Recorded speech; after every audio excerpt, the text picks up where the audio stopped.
Bonjour Jacques Cheminade, merci de nous accueillir dans vos locaux, au siège de votre publication Solidarité et Progrès. Et nous allons donc commencer l'entretien avec une première question. Qui êtes-vous et présentez-vous auprès de ceux qui nous écoutent. Bonjour, Alain Le Bihan, je suis né le 20 août 1941 à Buenos Aires, en Argentine, et mes parents m'ont immédiatement inscrit au consulat de France, bien entendu. C'était la guerre et mes parents s'y trouvaient parce que mon père était venu en France en 1939 et il était délégué à l'Argentine par l'armée avant mai 40 pour y acheter des chevaux pour l'armée, ce qui montre le tragicomique dans l'histoire toujours. Dans ce cas-là, je suis né sous cette égide-là.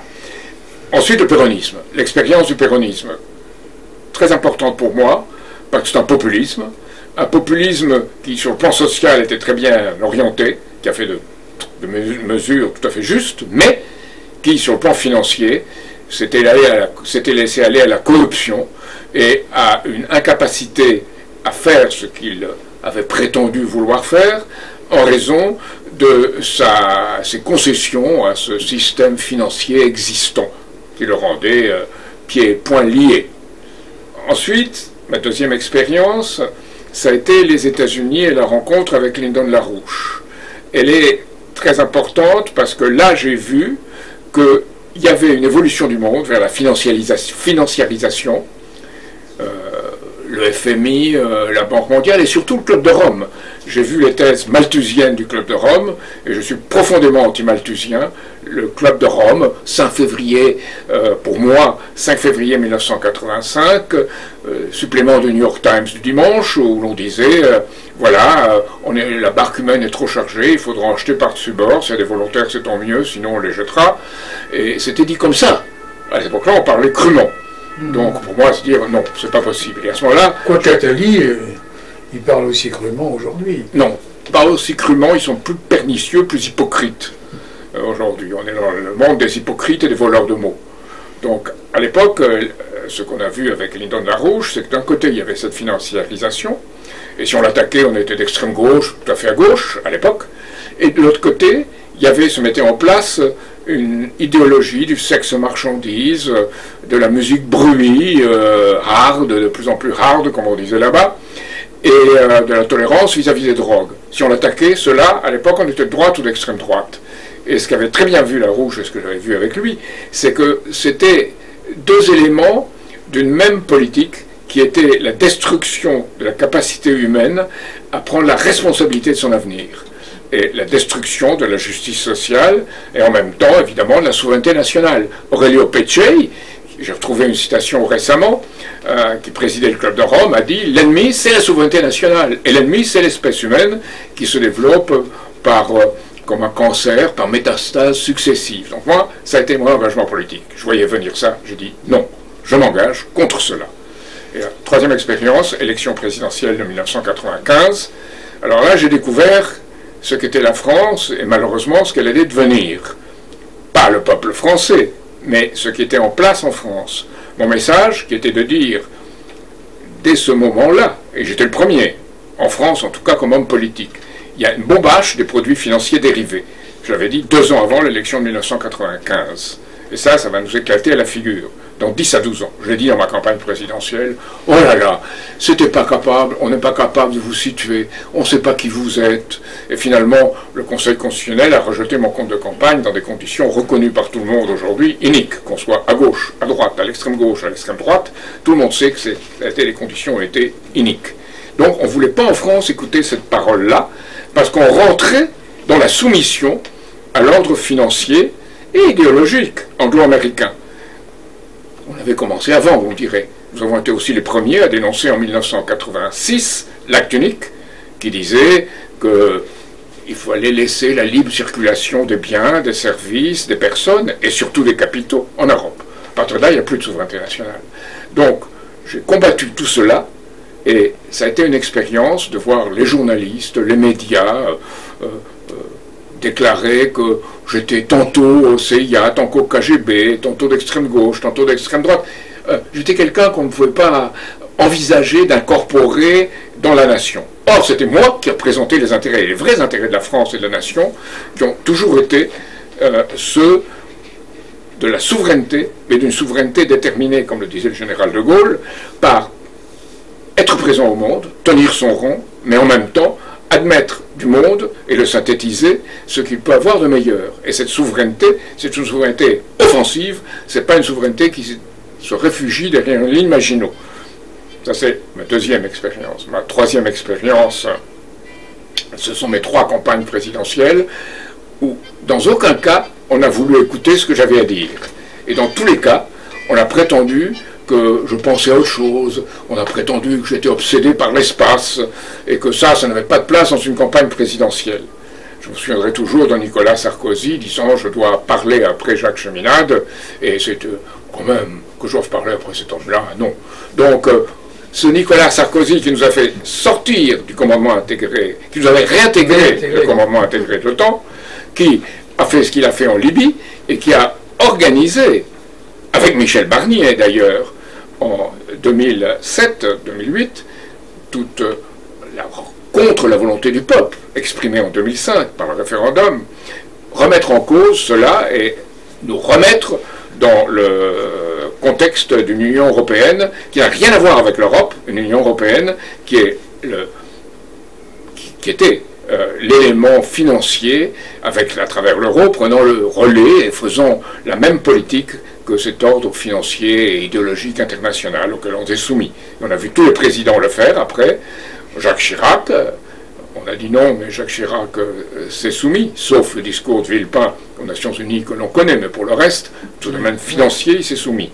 Ensuite, il y a eu évidemment Sarkozy, puis il y a eu Hollande, puis il y a eu Macron, on est passé du pire en pire. Donc ce qui m'identifie, je crois ce que je suis, c'était le combat contre ces gens qui ont détruit à la fois l'État-nation et qui n'ont pas respecté la première chose pour moi, qui est le respect du principe d'humanité. Et vous avez abordé de fait la question du référendum et du respect de celui-ci. Et c'est le thème de ma deuxième question, c'est que pensez-vous de la démocratie directe? Et dans cette démocratie directe, quelle place accorder au référendum d'initiative citoyenne ou populaire, dans la mesure où vous considérez que ça pourrait faire partie de l'attirail dont disposerait le peuple pour pouvoir manifester sa satisfaction ou sa mécontentement?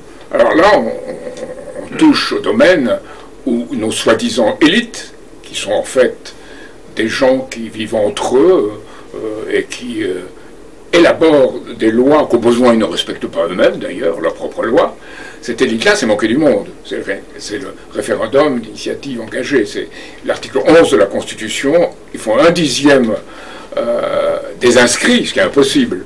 Donc, on se moque du monde en prétendant faire des choses, et derrière le mot, on fait exactement l'opposé. C'est-à-dire qu'on empêche le peuple de s'exprimer.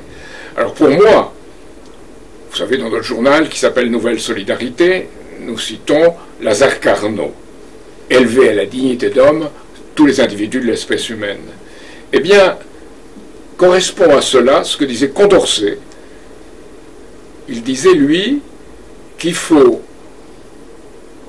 donner à chaque individu la possibilité de participer à la fabrique des lois.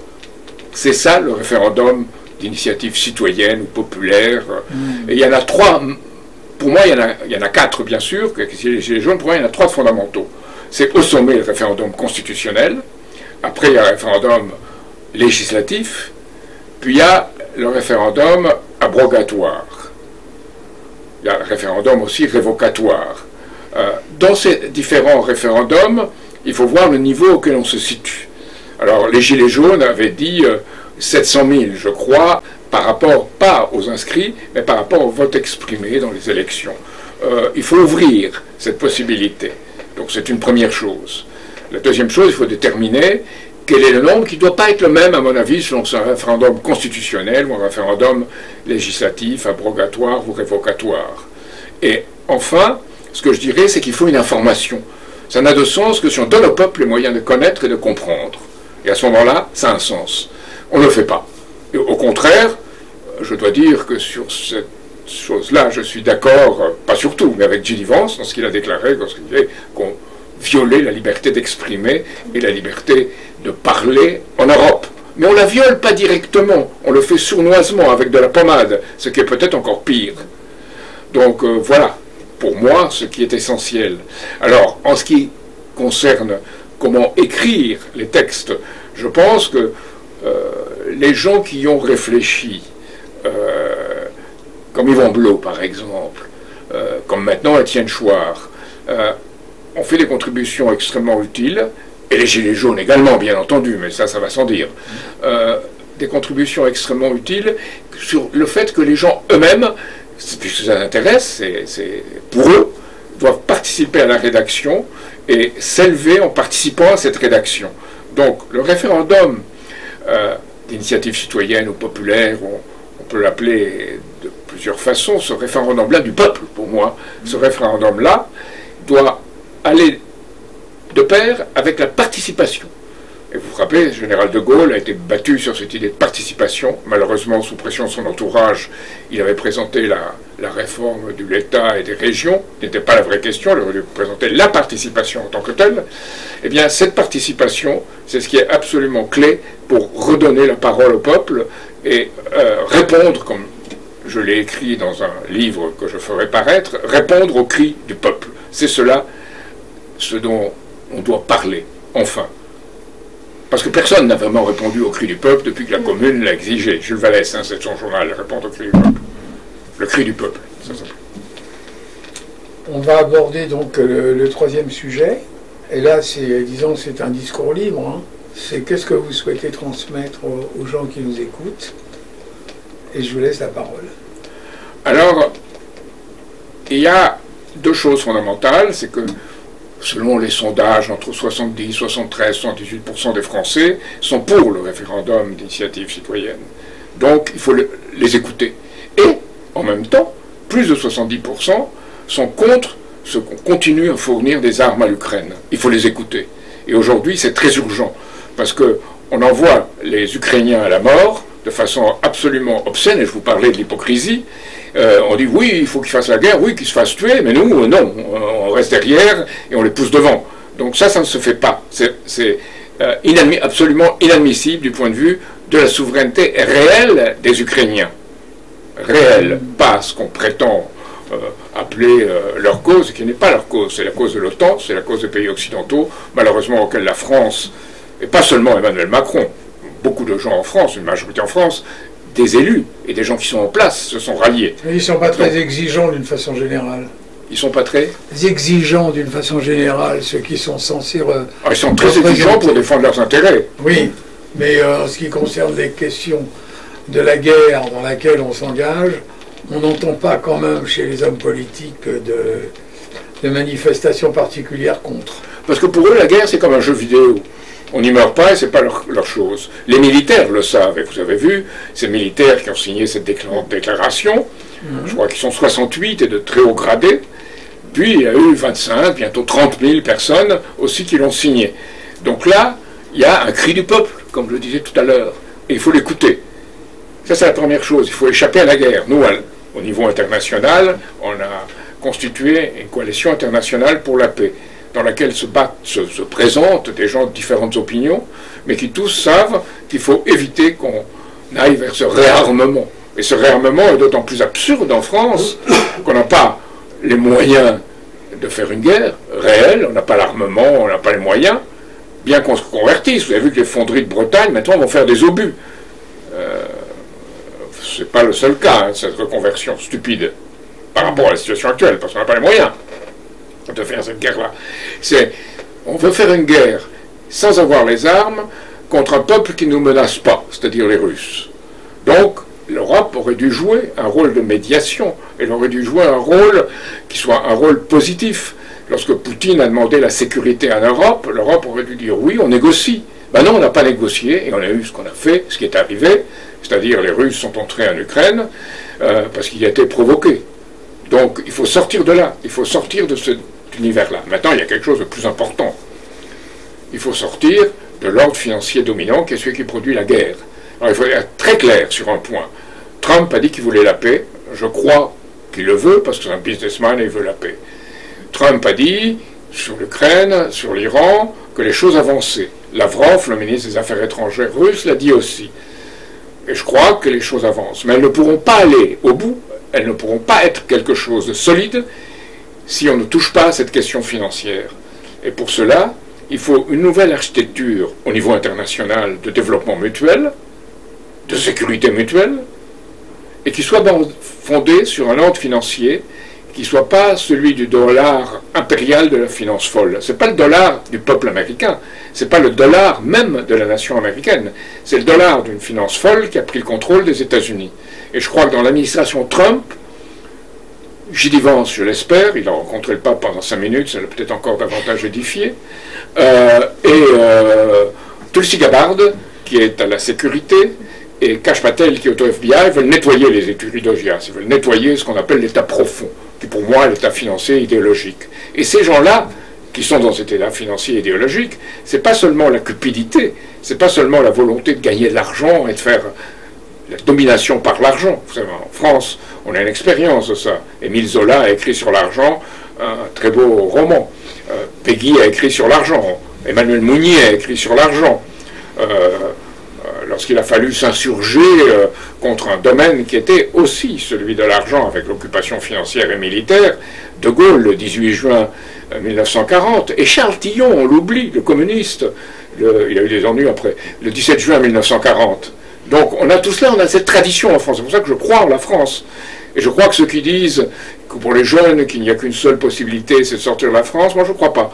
Je garde espoir qu'il y a dans les profondeurs de la France un enracinement positif dans lequel on peut trouver les fondements de devenir source. Parce qu'un vrai enracinement vous fait devenir source pour les autres. Et pour cela, la France doit participer à ce système avec les pays de la majorité mondiale, ce qu'on appelle le Sud global, je préfère dire la majorité mondiale, tous les pays qui ne trouvent qu'on n'est pas ce qu'on attendait de nous. On a dit la France des droits de l'homme, la France des libertés, etc. Dans la réalité, on ne l'a pas pratiqué. Pratiqué très rarement. C'est-à-dire que cette France avec Macron aujourd'hui, c'est mal parti. C'est l'hypocrisie mutuelle assurée. C'est ce que c'est. Plus le ménage à trois du Parlement. Qu'est-ce que c'est que cette chose-là? On a discrédité complètement la démocratie par mandat représentatif. On l'a discrédité. Et ça donne beaucoup plus d'importance au RIC aujourd'hui, par rapport aux circonstances. Et je dirais enfin une chose, c'est que ce que disait Carnot, et je le répète, élever à la dignité d'homme tous les individus de l'espèce humaine, c'est cela qu'on a trahi. Et je pense que de ce point de vue-là, il ne faut pas regarder l'étiquette des gens, il faut regarder les actes et ce qu'ils font et à quel moment. Et aujourd'hui, c'est comme ça que je regarde les choses par rapport à la scène française, et je voudrais qu'on retrouve un sens au souverainisme. Beaucoup de souverainistes, je l'ai dit récemment, ne pratiquent pas. Ils se croient peut-être au souverainisme, mais ils ne pratiquent pas. Le Rassemblement national, par exemple, en acceptant l'euro, l'Union européenne et l'OTAN, et Bardella, en particulier Bardella, applaudissant en Europe à Zelensky lorsqu'il est apparu dès le départ, c'est pas ça. Et les autres, il y a des tiers, des quarts, des moitiés de souverainistes, je ne voudrais pas les citer, mais sur tel ou tel point, ils sont en concession permanente. Il faut trouver un vrai esprit du souverainisme, et c'est ça mon message. Eh bien, une autre question d'Elisabeth. Une question, quel est votre pronostic, quelle est votre vision de l'Union européenne et de la France pour les 2 prochaines années? Comment voyez-vous l'évolution en fonction du contexte géopolitique actuel? Vous savez, les Italiens, la mafia définit quelqu'un comme le morto qui parle, c'est-à-dire un homme qui continue à parler mais qui est condamné, qui va être de toute façon disparaître. Ça, c'est l'Union européenne. L'Europe, c'est autre chose. Et la France, aussi, surtout, c'est autre chose. Il faut revenir, si on veut parler d'Europe, il faut revenir à la logique du plan Fouché. Pas le calquer, mais devenir à sa logique. Qu'est-ce qu'il disait, le plan Fouché? En Europe, lorsqu'il y a des pays qui veulent faire des choses, eh bien, il y a des coopérations renforcées. Si tout le monde est d'accord, on le fait ensemble. S'il y en a un qui n'est pas d'accord, à ce moment-là, soit si celui dit « je ne veux pas qu'on le fasse », on ne le fait pas, Et celui qui dit les autres peuvent le faire, mais pas moi, on pratique, on fait cela. Aujourd'hui, on en est très loin. Et on veut, au contraire, établir une règle qui soit plus la règle de l'unanimité, qui soit dans tous les cas une règle de la majorité simple, plus ou moins manipulée. Ça, c'est pas l'Europe. Ça, c'est une Union européenne qui est au service de l'oligarchie financière et qui est soumise. C'est l'ordre fédéral. Oui, fédéral, comme disaient certains au Canada à une époque. Donc non, c'est un ordre qui n'est pas même fédéral. C'est un ordre qui est soi-disant fédéral, mais qui d'en haut est contrôlé par une élite dominatrice qui, elle, ne pense... Vous savez, tous les empires ont besoin de bureaucrates. Et Bruxelles, c'est les bureaucraties d'un empire. Et cet empire, c'est un empire qui est cet empire de l'oligarchie qui, lui, est mondial. Donc c'est comme ça que ça se passe. Et je vois très peu de critiques, disons, précises sur ce point-là. Beaucoup disent Frexit, je suis d'accord. Mais seulement si on voit ce qu'il y a derrière et ce qui a provoqué cette Union européenne-là. Et ça, c'est le combat contre cet ordre financier et cet ordre idéologique. Quel est le fond des choses? Est-ce qu'il faut croire que l'homme, avec d'autres hommes, c'est l'esprit westphalien du traité de Westphalie de 1648, dont on oublie qu'une des conditions était l'annulation des dettes de guerre. Aujourd'hui, il faut annuler les dettes illégitimes aussi dans l'ordre international et européen. Donc, l'esprit westphalien, c'était de dire on œuvre avec l'autre en pensant qu'on peut faire des choses avec lui. Esprit gagnant, gagnant. Aujourd'hui, partout, depuis la vie privée jusqu'à la vie des nations, on pense qu'il faut un ennemi pour exister. Ça, c'est le contraire. Et ça, cette conception-là, qui est la conception de Locke, qui est la conception britannique d'empire, pas du peuple anglais, hein, que j'aime beaucoup et je respecte beaucoup, j'étais en Angleterre, mais pas la conception de ceux de la City de Londres, de Wall Street, et de ces intérêts-là, et des intérêts militaires au sein de l'OTAN qui leur sont associés. Car le Club de Rome, dont je parlais, malthusien, il sort de la bureaucratie de l'OTAN. Alexander King, qui était avec Péchet, était dans la bureaucratie de l'OTAN, il faut le dire. Et il faut dire que l'Europe, l'Union européenne, aujourd'hui, cette Union européenne-là, on dit pour l'Ukraine, évidemment, il y a l'article... L'Ukraine ne rentrera peut-être pas à l'OTAN, parce que l'OTAN, il y a l'article 5 qui obligerait à intervenir pour l'Ukraine, les Russes ne peuvent pas l'accepter. Mais, vicieusement, on dit, on acceptera l'article 7 de l'Union européenne qui dit à peu près la même chose. Sauf qu'il faut se mettre d'accord entre tous les Européens qu'il y a une règle d'unanimité. Mais là, on dira non, non, non, il faudra la majorité qualifiée, ça marchera. Donc là, on est en pleine hypocrisie. Il faut rompre avec cette hypocrisie et dire les choses comme elles sont. Eh ben, je crois qu'on a fait quand même le tour des questions les plus importantes du monde et du pays et de la France. Et pour cela, je vous remercie. Et je vous dis à bientôt dans un autre contexte. Je dirais à chacun d'en juger, comme je l'ai vu dans les assemblées constituantes organisées, où chacun travaille très bien et essaye de trouver... d'élever son niveau de pensée, mais collectivement, en groupe, et réfléchit justement en termes de l'avenir. Vous savez, il faut avant tout penser à servir les générations futures. Ce que j'ai écrit, c'était la France avec les yeux du futur. À la recherche de ce qui nous unit et pas de ce qui nous divise. La cohésion nationale. Ouais. Merci Jacques Cheminade. Merci Alain Le Bihan.